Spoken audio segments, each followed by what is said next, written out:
Okay, so I had that road call yesterday with that short on that truck, and it got me thinking. One things that a lot of dealerships don't do is they don't give a half a day or even a 1 hour class on electrical. You know, how do you know that your technician is going to know how to use that device to its maximum, right? And so on, so on. So anyway, what we're going to do today, we're going to have a little fun. I go ahead and got a battery rigged up, and as you can tell, it's a big hot mess. But then again, electrical shorts are always a big hot mess. So what we do is we got over there, we got a few things going on. We got a blinking light, we got a LED, and we got a headlight. And as you can tell, I got the fuse buddy, and the fuse buddy showing us it's pulling 4 amps, right? The circuit's pulling 4 amps, and we got a fuse, and we got wires everywhere. Basically, we got electrical fire, which is short. That's always what it means, electrical fire. So we're gonna go ahead and we're gonna come over here, and we're gonna go ahead and we're going to kill one of the loads, which is we're gonna go ahead, we're gonna get rid of the headlight. So we come over here, and our amps dropped a little bit, not much. Go ahead and put it back on.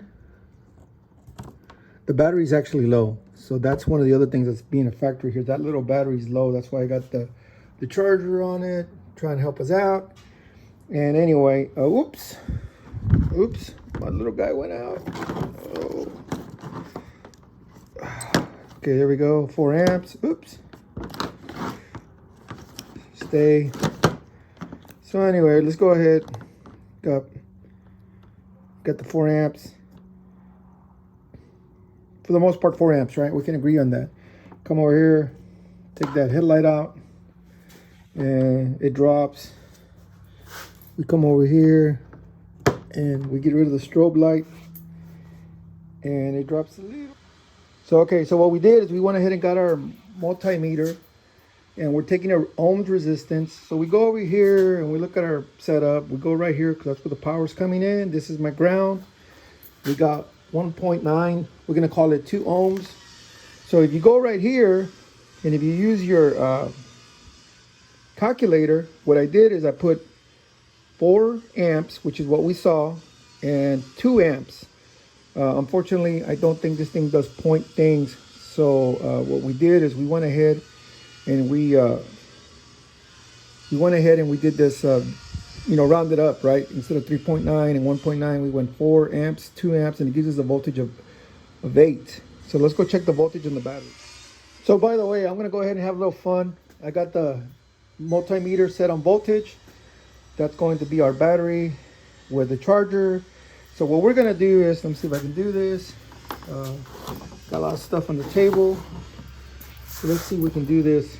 So watch the volts. As soon as we bring a load on, the volts drops, right? And it drops to about 6 amps. Earlier, when I was doing this, the battery is weak, so the battery is dropping voltage. And so what's happening, that's why that's fluttering. That LED, that's why it's fluttering, because the LED doesn't have enough voltage to keep running. So this is what you call a voltage drop, right? And a lot of guys need to learn that, how to voltage drop. So what you do is you load the circuit. And as you can see, all we got to do is watch that meter. Bam. As soon as we put the load back on, it drops, right? So it drops, and then of course it's also messing with our thing. The voltage is low, so your amperage is going to be low. So remember that. That's one thing that's always confusing to people. If your voltage is not correct, your ground or your hot, it's going to affect with your... I haven't changed nothing. Everything's still hooked up. We got a light. We got a strobe light that's not working, probably because there's not enough voltage to make it work. So the voltage is there. The amperage is, whoops, coming up now, slowly. And there's our voltage is coming up. And why is it coming up, right? That's why. I got a charger trying to help. But it's pretty close, right? I mean, the Ohm's law thing, it said 8 volts. So, I mean, let's just, out of curiosity, let's do this, right?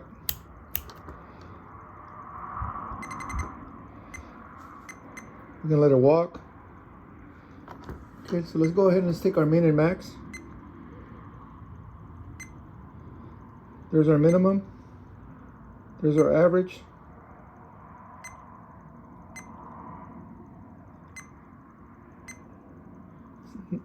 You see that 8 in there, right? So anyway, making videos, sometimes it's a big pain, especially when you're trying to share knowledge, because you're actually having to slow down and think about it versus just doing it. And as you can tell, we got everything back on. The LED's flickering because we don't have enough voltage. The headlight is dim. It really is dim because there's not enough voltage. So anyway, there's that 8. You know, that 8 keeps coming around. So Ohm's law calculator, I've talked about it. It's really a great download, and I recommend everybody have it on their phone. Especially if you're a mechanic, you can do all kinds of weird stuff, right? Okay, so we know, what is it, 4, and then the resistance. There's a resistance, so let's just do this real quick. Let's disconnect this guy. Go right here. Go right here. Switched it up. Oh, look at that. That's funny. The resistance went up. So let's go to let's call it 9 for now. And all right, we're gonna hit calculate. There's no way. There's no way. I think what it is, and you know what it is, right? And this is a great example of electricity and how it screws people up. Okay, so we saw the meter right there. Now it's saying it's on ohms. Now it's going up, it's fluctuating, whatnot. So why is it doing that? And this is a great example of what screws some people up. Sometimes there's devices that are added on to the electrical side, and there's stuff that happens, right? So right here, what we're doing is we're actually going through the wires, through the components, through the battery, through the charger, and back around, because we're still hooked up to the battery. And then we're gonna go, nope, wait a minute. We go right through here. Whoa, I messed it up. See what I'm saying? It's confusing. You have to stop and think about it. So right there is the positive. We're measuring that. But you get what I'm saying, right? So right there with ohms, you would know there's no way you're gonna have 36 volts. And this is where this calculator pays for itself. And I really like, I know this video might be kind of long, but I'm just trying to show some of the pitfalls, some of the downfalls, and how having some of the right things on hand can help you figure things out.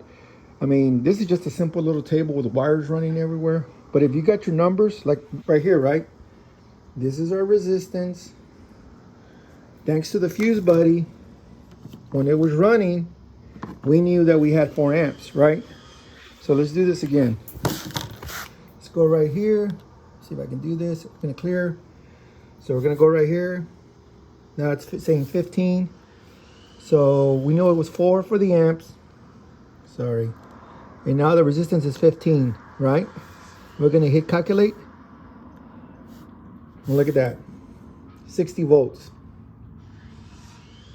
So this is a great example of how having something like this on your phone and taking some basic measurements can help you figure out some crazy things that are going on with components. I hope it makes sense. I'm really trying to explain it. And electricity is one of those things. Guys that get it, and there's a lot of guys that don't, and they struggle with it, and this is why. So just for grins, for kicks, let's go ahead and let's change it up real quick. You can always edit it. That's a fuse popping. Okay, just bear with me. I'm trying to spread some knowledge here. I know I might not be doing a good job. I decided to do a video. If I get comments, questions, I might do another video with some better direction once I understand what you guys are looking for. But anyway, you just saw the video where the fuse exploded, and that's when you have a direct short to ground. And you can figure that out by doing Ohm's law, using the calculator, just ohm meter. Some people use a test light. What they'll do is they'll remove the they'll remove the fuse holder, and then they'll put a test light, on and then if it lights, and it holds the load like a light bulb, then that means you got a real good short to ground. Intermittent shorts is a whole different headache, so we're not going to even talk about those. Those are excluded from the conversation. This is strictly a good hard short to ground. And of course, what you would do is you would load the circuit and you would take a reading, and then you would see what you got. You know what I mean? And that's basically that's what you want. You want to load the circuit, see if it'll hold it, and if it does, you got a short to ground. And then you can start a whole can of worms. Didn't really think this out too good, but I just decided I'd put out a video. If you guys ask me questions, we'll work through it. There is a lot of different ways to do this. One thing I do want to show you, which I do. Now we're simulating a short here. Remember that. We're simulating a short to ground. Okay guys, right here, since we're simulating a short to ground, another thing people do is they go ahead and they put the test light on both sides of the fuse. If one side of the test light, which you need an incandescent test light, an LED might not do it. If you put the test light on the positive side of the fuse and you put the probe into the other side of the fuse holder and it lights up, that means you got a short to ground. So there's some reasons how we get into a hard short to ground. One of them is sometimes wires rub right onto the frame, hot engine parts. Sometimes people pinch wires with body panels, and who knows, there's all kinds of reasons why this thing happens. We're gonna go ahead, we're gonna disconnect the light because I don't want it to melt through the table. It's just but this is a good way to load the circuit. I always use a headlight bulb, and I go ahead and put one side, I put one lead into the fuse holder, and then I put the other lead here. And if that light bulb lights up, then I know I got a hard short to ground, and then we got to go look for it. And a lot of things, what I like about that is you leave that light bulb in place while you're moving stuff around. If you see it flicker, you're getting on it. And that's a good way also to check the circuit before you let it leave. The other thing I like to do is I like to use the fuse buddy. I've learned over the years, like trailers with the lights, when they have electrical problems, the fuse buddy will measure. I think a trailer, this is an 18-wheeler semi-trailer, will pull like anywhere between 8 and 14 amps with all the lights on the trailer. So if I put the fuse buddy, and if I'm blowing and the fuse buddy tells me I'm pulling 45, 50 amps, then I know I got a short to ground. Also, it's just the determining factor there is the gauge of the wire. The wire that's shorted to ground is a small diameter wire, and that's why it pulls less amps. If you have a larger diameter wire, it will pull more amps. And then of course there's other factors on the amp draw, but anyway, that's neither here nor there, and that's one of those things you'll learn as you gain experience when you work with these electrical shorts. So let me turn this off, and then we're going to talk about something else. Okay, let me just change the subject for a minute. The phone, you guys saw the video I made where the magnetism tool you can use that you can upload on your phone, a multimeter, fuses, something that can load the circuit, pin tool, relay testing blocks. You go ahead and you insert it, and it gives you test points where you can test your relays. Take measurements, and you can load the circuit, whatever. We got these right here, which are relay bypass. It's a direct bypass. Yes, you can put a jumper, a nail, whatever, but this just makes it nice. You know what I mean? Different types of relays. Here's a kit from Matco. All of this is my Matco stuff. You guys saw me make a video about my Cummins test kit. This is the other test kit, the one you buy in the tool truck. It's got all the different leads, makes it nice, correct tool. And anyway, that I could make a whole video on that. Go ahead and go right here. Got some other jumpers right here. We got the Load Pro. Right here, we got a clamp meter. I've got 2 batteries for my testers, a multimeter. Always have a backup multimeter tester. And of course, I've got for the relays to extend it out so I can test. Got these. You know, it's just a great thing. You can test the actual relay in place. And then of course, everybody knows my fuse buddy. I love this little thing. I think it's awesome. It's a time saver. Is there different ways to measure? Is there different ways to get amperage? Yes, there is. There's all kinds of ways. It's quick, it's prompt. And the thing I like about it is you got a customer looking over your shoulder. He's seeing what you're looking at. And there's just something about, one thing about the Load Pro, the Fuse Buddy. Yes, there's different ways to measure amperage. You can do it just with a regular meter. There's other tools. I have one. I have a different one. I think it's this one right here. Let me see if I can get it open. And, oh, another clamp. I got that guy there. I got that guy there. I've got another tool somewhere that, anyway, you put it over the fuses and it gives you amperage. It looks like a little multimeter. It's got 2 test leads. I don't know what I did with it. It's around here somewhere. Anyway, I don't care yet just because the Fuse Buddy took its place. But anyway, if you're going to be doing electrical, you got to invest in tools, especially test leads, stuff like that, you know. Then right here's my other part of my test, test light. This is for trailers. But anyway, I'm getting off subject. Let's get back onto this, talking about this short. One thing that I always look for is evidence of some kind of things that went wrong. If I see these is a resettable breaker, or these resettable fuse, it's automatically reset, or even these, they jump, these are high amp.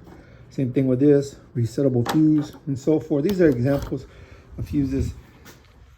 If I see those, then I know the wire might have got hot and it might have melted to something else. So what we have is, if we had something that was an intermittent short, now it became a hard short.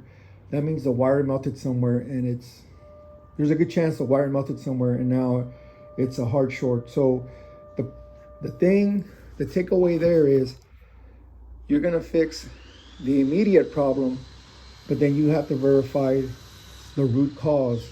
And those sometimes get hard to do because, especially when you see stuff like this, I know some manufacturers, they'll put them on trucks. So what I do is I'll take them out and I'll put a fuse, and I'll go with a fuse, and I know it's a pain in the butt. They keep popping and you're charging, but hey, that's the life of electrical, and I get it. Trucks come brand new. They come with these because the guy's going down the road at night. At least he can make it to his destination. But a lot of people abuse them and they overuse them. And then, of course, we got like that case with the aluminum foil. So anyway, this is one of my longest videos. This is the longest video. Hope you guys liked it. I'd really like to get some input from you guys. Tell me what you did understand, didn't understand. I know I went really kind of fast because when you do electrical, there's a lot of variables, there's a lot of methods, there's a lot of tools, there's a lot of techniques that don't require tools. So it's a broad spectrum. But the thing is, the sooner you start accepting it and embracing it, the sooner you get better at troubleshooting hard shorts like the one I showed you. Hey, thanks a lot.